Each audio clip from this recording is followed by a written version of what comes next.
हैं। देखो लास्ट का एग्जांपल, हमने लास्ट में जो लिया था एग्जांपल, वो स्टार्ट करते हैं।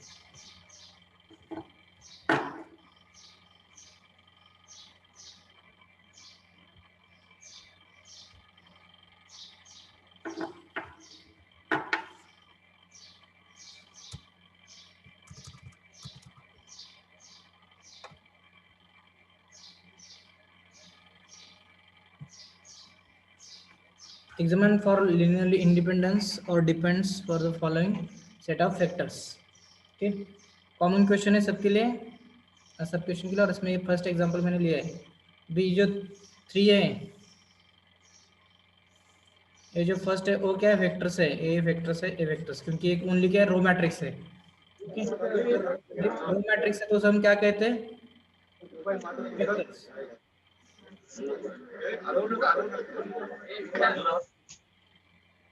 हाँ म्यूट करा, म्यूट युअर सेल्फ। बाकीचे सगळ्या कार्यक्रमांना गर्दी होते, सरकारच्या कार्यक्रमांना गर्दी होते, सरकारमध्ये जे मंत्री आहेत किंवा इतर लोक आहेत हे धुडगूस घालू शकतात गर्दी करून, आणि शिवजयंतीला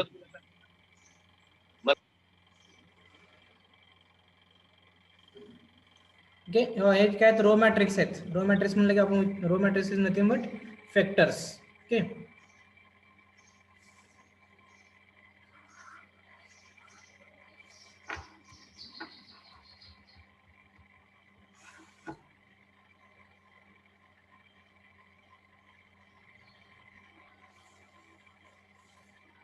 स्टेप बाय स्टेप सॉल्व करा. Let consider,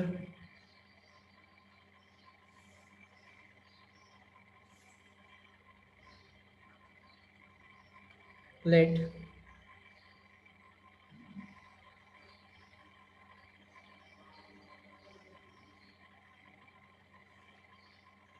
given vectors are, given vectors are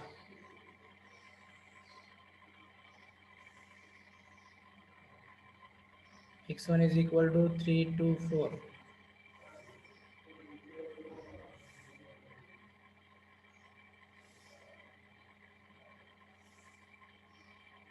comma capital X2 is equal to 1 0 2, capital X3 is equal to 1 minus 1 minus 1.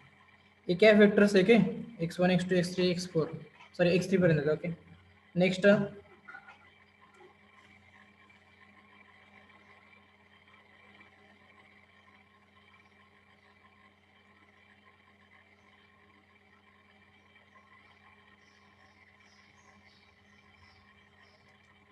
with the combination of linears, with the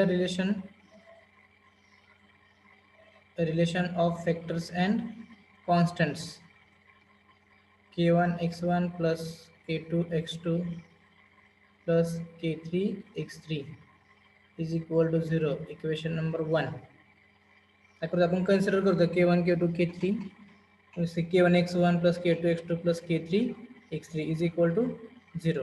Okay,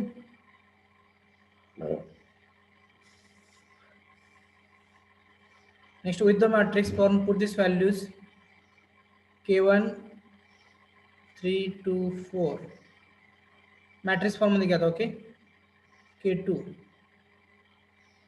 1 0 2 plus k3 1 minus 1 minus 1 is equal to 0 0 0, क्योंकि null matrix है. 0 मतलब क्या, null matrix. Okay, ये जो x1 x2 x3 वो क्या है, vectors है. वेक्टर्स मतलब रो matrix.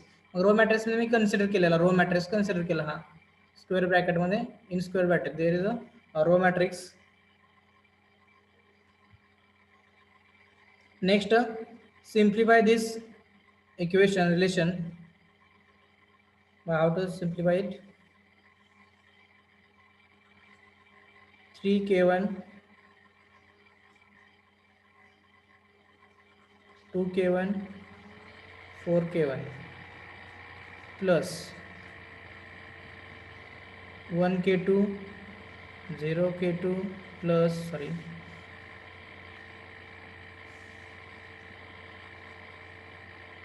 2k2 plus k3 minus k3 minus k3 is equal to 0 0 0. केलं मी सिम्प्लिफाय केलं. ओके, कॉन्स्टंट आहे, स्केलर आहे ना, कॉन्स्टंट आहे. Then we have to multiply this value to in every element in a matrix. तर कारण हा मॅट्रिक्स आहे, आपण काय करतो, k1 ला आत मल्टिप्लाय करतोय, सिम्पल. That implies. आपण जर हे सिम्प्लिफाय केलं तर काय होणार बघा, 3k1 plus k2 plus k3 is equal to 0. Next 2k1 plus 0k2 minus k3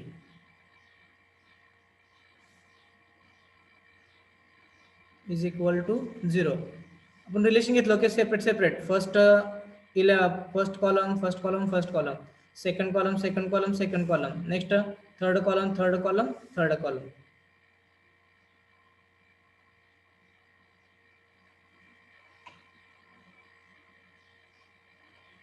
is equal to 0. Equation number 2.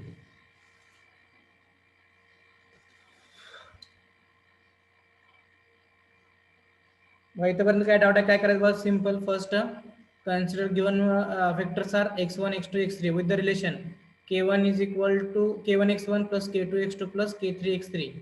This is the relation between vectors and constants. Is equal to 0.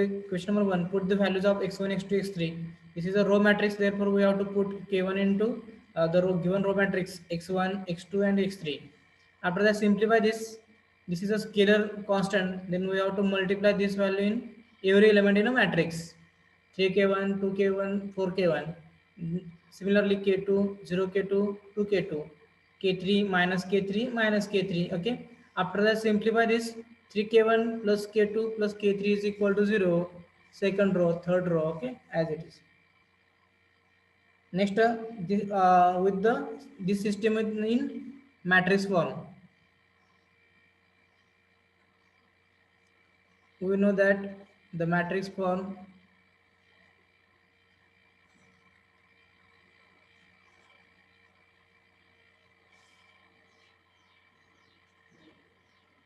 Ax is equal to b. This is the matrix form. Therefore A is equal to, A means काय असं, A means unknowns.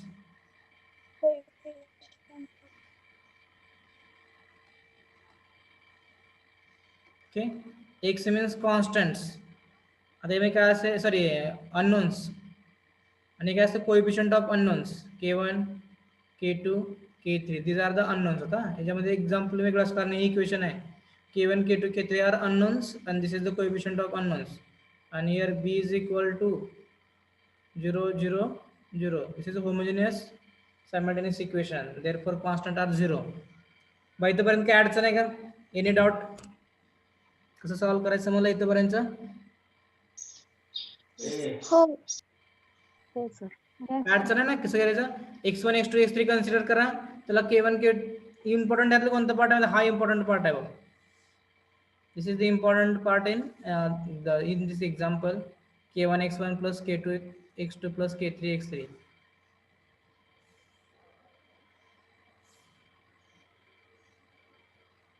ये part important है क्योंकि इसमें हमें सिर्फ बाद में पुट करना है और इसे सिंप्लीफाई करना है. तर हे जे गिवन आहेत ना 3 2 4 चेक करायचं, 3 2 4 याच्यामध्ये काय असेल, हॉरिझॉन्टल आहे तो व्हर्टिकल चेक करायचं, 1 0 2 1 -1 -1 1 -1 -1. आन्सर चेक केल्यानंतर जेव्हा सिंप्लिफाय करता तुम्ही हे, after simplify this we have to check this matrix A means coefficient of unknowns. Here first check this, the first vectors are 3 2 4 in horizontal, okay, row. Then check this in the given matrix as a column.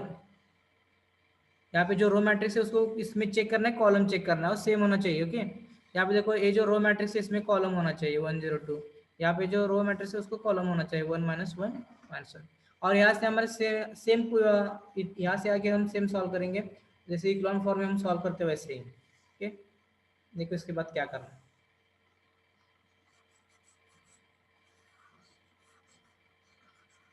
इथेपर्यंत लिहून झालंय ना? Yes sir. Okay, माझ्याबरोबर लिहित तुला म्हणजे होऊन जातं.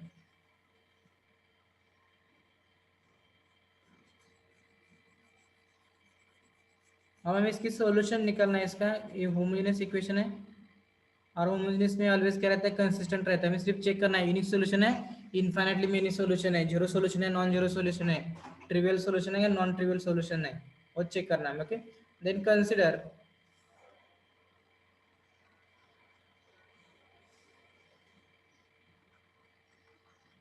a by b is equal to 3 2 4 1 0 2 1 minus 1 minus 1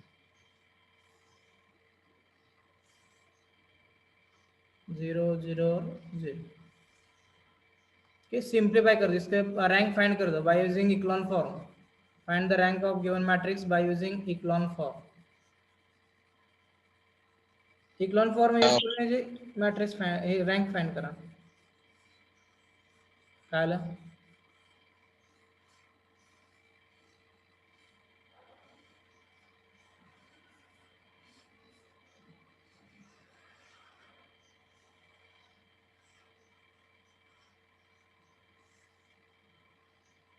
okay, first यहाँ पे 1 लाना है, तो क्या करना होगा, यहाँ पे आप कर सकते हो R1 minus R2 equivalence to 1 0 minus 1 minus 1 minus 1 minus 1 minus 2, यहाँ पे 0 एज इट इज. ओके, यहाँ पे 2 0 माइनस 1 0 4 2 माइनस 1 0. Okay, next. तर 1 मायनस 0 येते.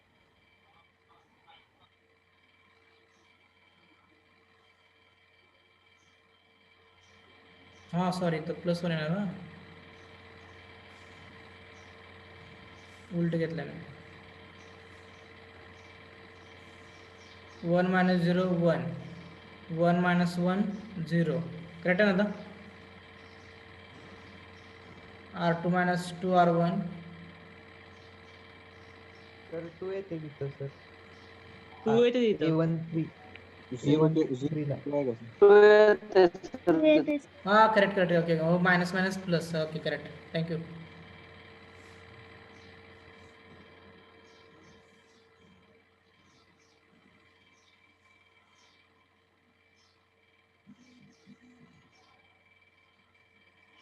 One one two 0 0 0. हाँ चेक करा. 0 minus 2 minus 2 minus 1 minus 4 minus 5 0 2 minus 4 minus 2 minus 1 minus 8 minus 9 ना. हा.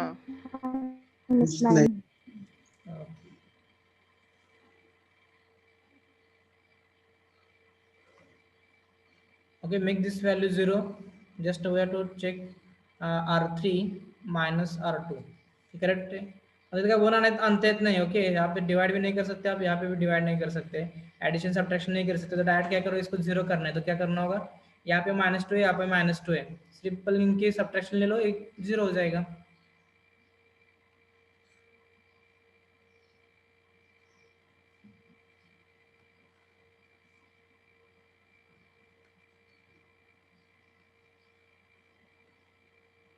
यहाँ पे 0 हो गया. -9 minus minus plus 5 -4 0. Okay, therefore rank of A.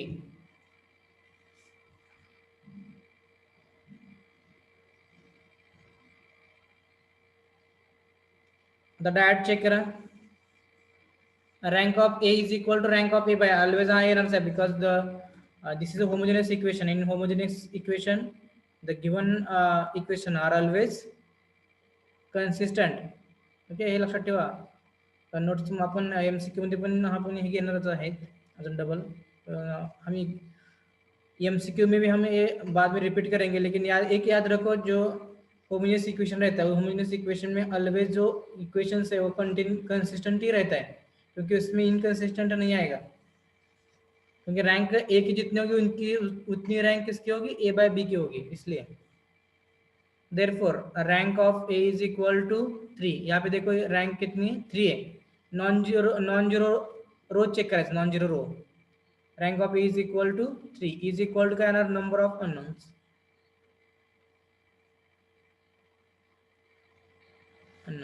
Therefore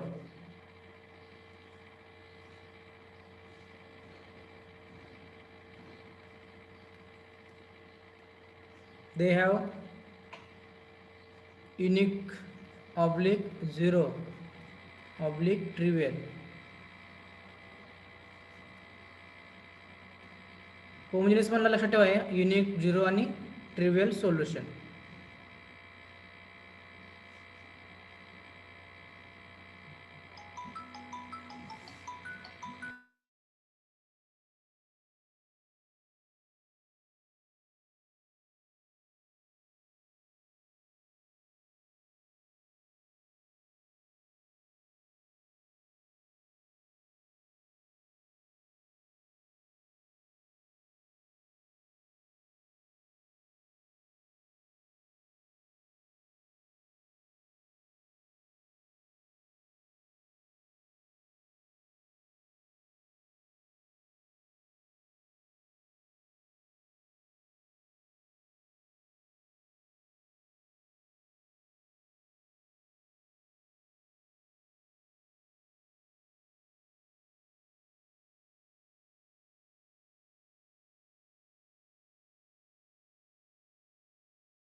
बघा काय असणार मग, they have unique solution comma zero solution comma trivial solution. Therefore K1 is equal to K2 is equal to K3 is equal to 0। Therefore x1 x2 x3 are linearly, काय असतं linearly, independent. Okay, समजलं ना, example सोपे आहेत ना। Hello sir. हा बोला। Sir आपण K1 K2 च्या व्हॅल्यू काढू पण शकतो की इक्वेशन वरून, डायरेक्ट का पर लिहिले तुम्ही? नाही, झिरोच येणार की, चेक करा तुम्ही। हा झिरो येतात पण म्हणजे डायरेक्टली काय असतं ना, लिहू शकतो का आपण? हा, कारण काय माहिती आहे का, होमोजेनियस इक्वेशन असेल, होमोजेनियस इक्वेशन इथे जर 0 0 असेल, then unique solution comma zero solution म्हणतो आपण, इथं डायरेक्टच म्हणतो ना zero solution. Therefore K1 is equal to K2 is equal to K3 is equal to 0 100% येणारच आहे। आणि तुम्ही जरी सॉल्व्ह करून चेक केलं तरी पण झिरोच येत आहे। Okay sir. तुम्ही सॉल्व्ह करायची गरज नाही। इथं होमोजेनियस म्हणलं की लक्षात ठेवायचं, युनिक सोल्युशन, झिरो सोल्युशन आणि ट्रिवियल सोल्युशन। आपण याच्यावर त्यातून डिटेल्समध्ये जाणार आहे, ट्रिवियल सोल्युशन, झिरो सोल्युशन्समध्ये। लक्षात ठेवा, जर होमोजेनियस इक्वेशन असेल, होमोजेनियस इक्वेशन, आणि यामध्ये जर युनिक सोल्युशन आलं तर ते झिरो सोल्युशन असेल आणि ट्रिवियल सोल्युशन असेल, म्हणजे इज इक्वल टू 0 असेल डायरेक्टली। आप डायरेक्टली लिख सकते हो, कोई प्रॉब्लम नहीं इसमें।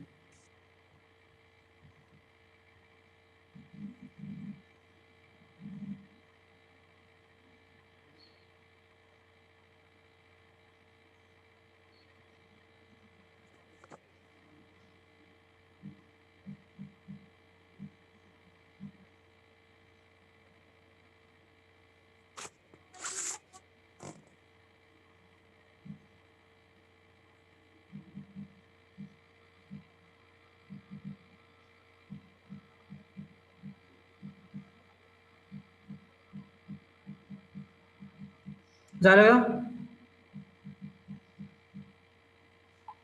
कि नेक्स्ट एग्जांपल की मैं?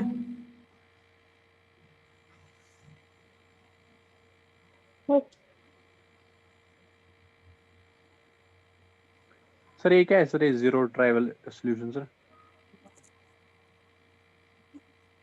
एक मिनट बताता हूँ, तुम्हें बताता, रुको।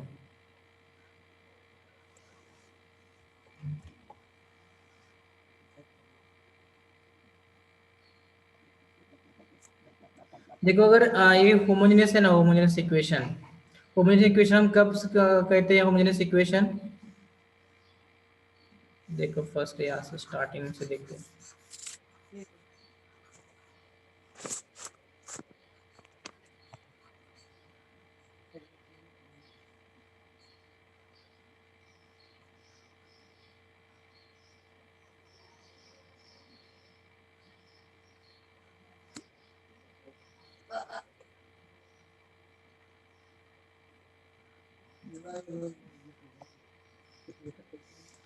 देखो अगर एग्जाम्पल क्या है, X is equal to B और यहाँ पे बी इज इक्वल टू क्या है, 0 है, तो इसे हम क्या कहते हैं, होमोजेनियस इक्वेशन कहते हैं, होमोजेनियस इक्वेशन। जो अब तक का हमने एग्जाम्पल लिए थे वो X is equal to B और क्या था, B is not equal to 0, दोनों के एग्जाम्पल हुए, लेकिन इसके X is equal to B and B is not equal to 0 के हमारे ज्यादा एग्जाम्पल हुए। ओके, ये बहुत एग्जाम्पल लिए, लेकिन इसके बाद क्या रहता है, वो इसमें से जो डायग्राम रहती है कैसे रहती है, देखो अगर होमोजेनियस है, एग्जांपल होमोजेनियस, जितनी ए की रैंक होगी उतनी किसकी रैंक होगी, ए बाय बी की, तो देन ऑलवेज क्या होगा, rank of A is equal to rank of A by B, ये ऑलवेज रहता है। ओके, तो इसमें दो पार्ट होंगे सोल्यूशन के लिए, क्योंकि इसमें इनकंसिस्टेंट आएगा ही नहीं, क्योंकि जितनी रैंक ए की उतनी रैंक किसके, ए बाय बी के होगे, इसलिए इसमें इनकंसिस्टेंट नहीं आएगा, तो डायरेक्टली कंसिस्टेंट आएगा उसमें। ओके, तो कंसिस्टेंट आएगा तो इसमें दो पार्ट है, फिर rank of A is equal to number of unknowns N, R is equal to N कहते हैं, और R is less than N. Okay, अगर R is equal to N है, rank is equal to number of unknowns, then हम उसे क्या कहते हैं, यूनिक सॉल्यूशन कहते हैं ना, जो नॉन होमोजेनियस में हुआ था हमारा, तो उसे हम यूनिक सॉल्यूशन कहते हैं। तो उसके लिए फिर एक नेम है, और एक नेम जीरो सॉल्यूशन रहता है।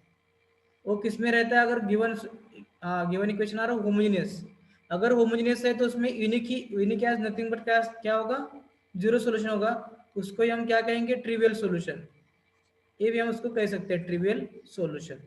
तीनों का मतलब एक ही है, यूनिक सॉल्यूशन मतलब आंसर क्या होगा, सेम होगा। ओके, जीरो सॉल्यूशन मतलब आंसर क्या होगा, जीरो होगा, और ट्रिवियल भी वही कंसेप्ट है, जीरो ही आंसर होगा। ये यूनिक है क्योंकि यूनिक का किस में आता है, फर्स्ट जो हमने नॉन होमोजेनियस लिया था उसमें यूनिक आता है, लेकिन यहाँ पे हम इसको यूनिक भी कह सकते हैं क्योंकि एक जीरो वैल्यू फिक्स मिल रही है हमें, कोई तो वैल्यू मिल रही है ना, तो इसलिए वो यूनिक वैल्यू है, और जीरो सोल्यूशन इसका मतलब जीरो वैल्यू होगी उसकी। और एक दूसरा जो कंसेप्ट है उसको क्या कहते हैं हम, इनफाइनाइटली मेनी सोल्यूशन, तो उसके लिए हम आप नॉन जीरो भी कह सकते हो, और उसके लिए नॉन ट्रिवियल भी कह सकते हो, सिर्फ नेम अलग अलग है, मीनिंग सबका एक ही है। आए क्या समझ में क्या को, ऐसा कि सर एक K1 K2 K3 कैसे 0 आया सर? ये अगर आपने ये सॉल्व किया ना तो डायरेक्ट जीरो आएगा, अब सॉल्व करके देखो जीरो आएगा, लेकिन इसकी कोई जरूरत नहीं ना, यहाँ पे हम बोल रहे हैं, क्योंकि यहाँ पे देखो अगर rank is equal to number of unknown से तो डायरेक्टली क्या है, जीरो सॉल्यूशन है ना, तो आप इसे डायरेक्ट जीरो लिख सकते हो, कोई प्रॉब्लम नहीं। अगर आपने ये सिंप्लीफाई किया ना, ये सॉल्व किया, देखो यहाँ पे K1 plus K2 plus K3 is equal to 0। Okay, second equation ले लो, K2 plus minus K2 minus 5K2 K3 is equal to 0, और लास्ट में क्या है, minus 4K3 K3 is equal to 0। तो यहाँ पे K3 की वैल्यू क्या आ गई, 0 आ गई। ओके, आप K3 की वैल्यू यहाँ पे पुट कर दो, उसके बाद K2 की वैल्यू क्या आएगी, 0 आएगी। आप इन दोनों की वैल्यू 0 पुट कर दो, यहाँ पे K1 भी क्या आएगा, 0 ही आएगा ना। सॉल्व किया तो भी 0 आएगा ये, लेकिन इसमें सॉल्व करने की कोई जरूरत नहीं है, क्योंकि डायरेक्टली हम एक कंसेप्ट यूज करेंगे। यहाँ पे देखो अगर होमोजेनियस है पार्ट तो उसमें एक कंसेप्ट है unique solution oblique zero solution और ट्रिवियल सॉल्यूशन, तो यहाँ पे डायरेक्ट जीरो हम बोल रहे हैं ना, इसको जो आने वाला सॉल्यूशन वो क्या आने वाला है, जीरो आने वाला है, तो डायरेक्ट आप जीरो लिखो, जीरो सॉल्यूशन मतलब K1 K2 K3 is equal to 0। आए क्या समझ में? जी sir K1 K2 K3 sir unknown है सर? हाँ वो जीरो आ रहे हैं ना, जैसे हमारे हाँ अननोन से वो, इसमें अभी हम अननोन्स को कंसीडर कर रहे हैं ना इसमें। सर प्रत्येक एक्झाम्पल मध्ये युनिक झिरो सोल्युशन साठी K1 K2 म्हणजे अननोन ची झिरोच व्हॅल्यू येत असते का? हाँ अननोन ची वैल्यू जीरो आते हैं, इसमें K1 K2 K3 हम अननोन्स कंसीडर किया था ना, क्योंकि हमने इक्वेशन एक क्रिएट किया था, एक K1 plus K2 plus K3 is equal to 0, उसके बाद K1 प्लस 0 K2 कुछ तो लिखा था ना वो, तो हमने K1 K2 के लिए यहाँ पे क्या किया था, कंसिडर अननोन्स कंसिडर किया था, कहाँ तक, यहाँ तक। हम वैल्यू फाइंड के लिए करने के लिए उसको हम अननोन्स कहते हैं, क्योंकि हम एक्स वाई जेड की वैल्यू फाइंड करते हैं ना, फर्स्ट एग्जांपल में आपने देखा था। तो हम सॉल्यूशन फाइंड करते हैं, मतलब एक्स वाई जेड की वैल्यू फाइंड करते हैं, और एक्स वाई जेड उसमें क्या था, अननोन्स थे। ओके, और यहाँ पे हमने अननोन्स क्या कंसिडर किए, K1 K2 K3 कंसिडर कर रहे हैं जब हम एग्जाम्पल सॉल्व कर रहे हैं, क्योंकि हम यहाँ पे जो मैट्रिक्स ए लिया हुआ है हमने मैट्रिक्स ए, वो क्या मैट्रिक्स है, coefficient of K1 K2 K3 है, इसलिए K1 K2 K3 क्या हो गया, अननोन्स हो गए ना हमारे। यहाँ पे मैंने लिखा था भी के x is equal to K1 K2 K3, ये भी लिखा था मैंने, ये दिया है ना मैंने, x is equal to K1 K2 K3, मतलब ये यहाँ पे अननोन्स है।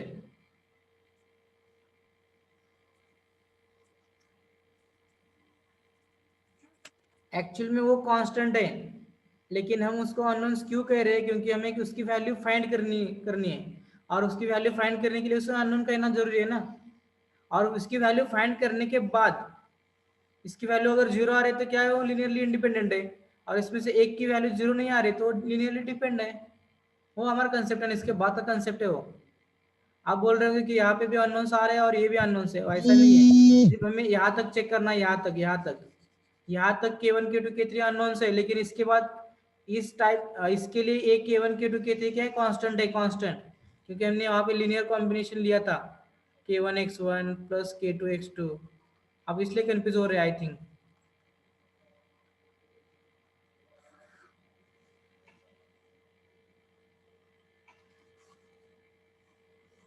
थोड़ा सा एक बार मैं और रिपीट कर, क्योंकि आप कहाँ पे कंफ्यूज हो रहे हैं वो मुझे समझ सर नहीं। x1 x2 और x3 वेक्टर्स हाँ है वही सर वही क्या? मैं अभी वही एक्सप्लेन करता हूँ। K1 हाँ X1 वो प्लस बताएं। K2 X2 plus K3 X3। Okay, अगर देखो K1 is equal to K2 is equal to K3, इसकी वैल्यू जीरो आ रही है तो उसको हम क्या कहते हैं, लीनियरली इंडिपेंडेंट कहते हैं। ओके, और इसमें से K1 एक की जीरो है, नॉट इक्वल टू जीरो, तो उसको हम क्या कहते हैं, लीनियरली डिपेंडेंट। किसको कहते हैं लीनियरली डिपेंडेंट, X1 X2 और X3, इसे हम क्या कहते हैं, लीनियरली डिपेंडेंट और इंडिपेंडेंट।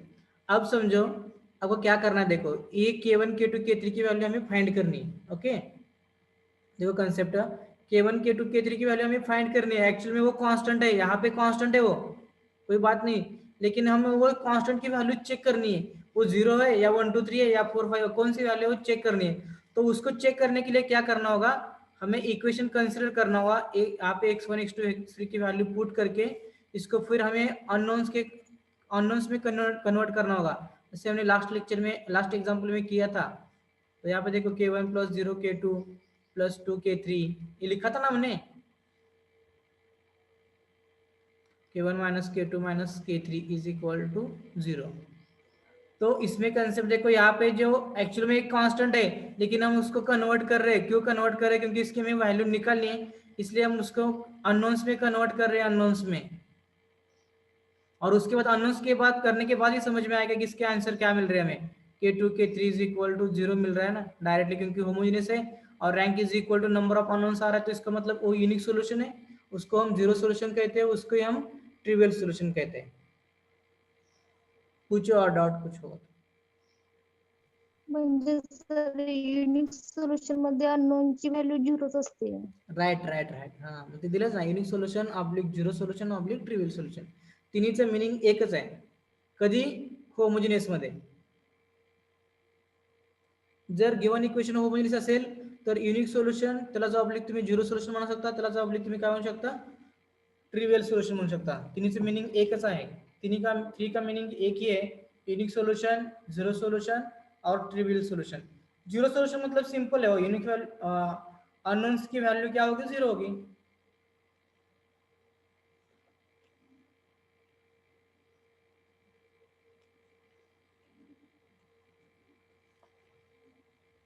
एक्चुअल में ये जो है ना, एक कांस्टेंट है. ओके, यहाँ पे कांस्टेंट है, कांस्टेंट जीरो आता है तब हम इसको जो अननोन है उसको हम लीनियर कहते हैं.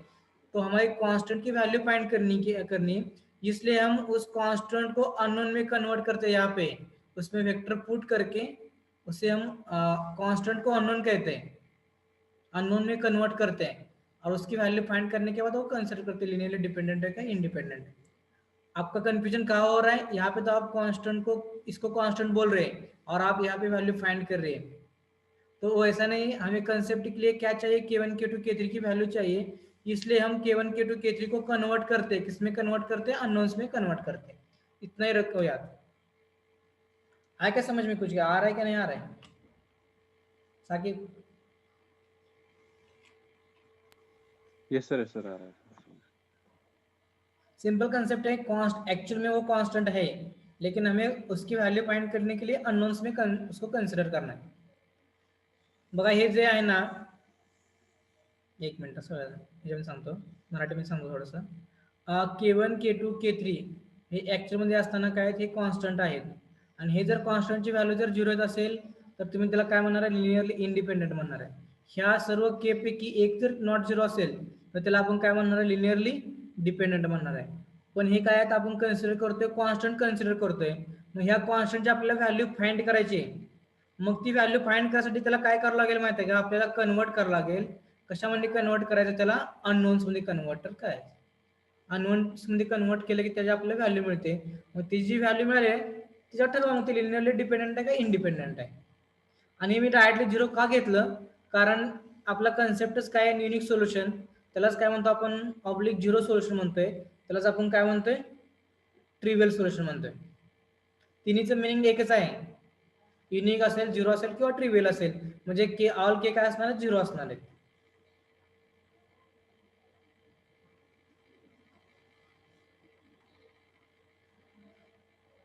Write down next example. Step by step solve कर दो, पिछला एग्जांपल देखो और ये सॉल्व करो.